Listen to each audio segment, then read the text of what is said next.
सोलापूरमध्ये सुप्रीम कोर्टाचा आदेश असताना सुद्धा जिल्हाधिकाऱ्याने लस घेण्यात सक्ती लावू नये असा सुप्रीम कोर्टाचा आदेश असताना सुद्धा सोलापूरमध्ये महाराष्ट्र शासनाने जे लस घेतल्याशिवाय काही मिळणार नाही असे सक्ती लावलेले आहे। यामध्ये काही लोकांना अन्नधान्य मिळे नाही, कारण लस घेतल्याशिवाय मिळू शकत नाही। निराधार पगारी लोकांचे थांबल्यात।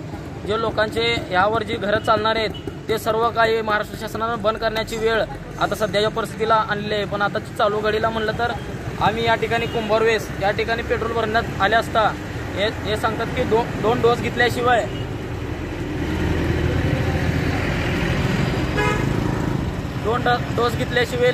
पेट्रोल मिळणार नाही। पण या ठिकाणी काही लोकांचं अशी परिस्थिती आहे की काम केल्याशिवाय घर चालत नाही। काही लोकांना इमर्जन्सी डिलिव्हरी आहेत, काही लोकांना मेडिसिन आहेत, काही लोकांना दवाखान्याला इमर्जन्सी जाण्यासाठी जावं लागतं। पण ह्या ठिकाणी अशी चालूची परिस्थिती की डोस घेतल्याशिवाय पेट्रोल मिळणार नाही। पण काही लोकांना वैयक्तिक अडचणी आहेत, याचाही कुठं तर महाराष्ट्र शासनाने विचार केला नाही। काही लगेच डोस घेतल्याशिवाय मिळणार नाही, पण डोसमध्ये काही नियम आहेत, ते नियम त्याने बघित नाहीत। कारण एक पहिला डोस घेतल्यानंतर 3 महिन्याच्या नंतर त्याने दुसरा डोस घेतला जावा असं त्यामध्ये आदेश असताना सुद्धा 2 डोस घेतल्याशिवाय लस मिळणार ना असा आदेश काढलेला आहे। मग 2 डोस म्हणजे 3 महिने, एकदा डोस घेतला तर 3 महिने लोक घरातच बसले पाहिजे का?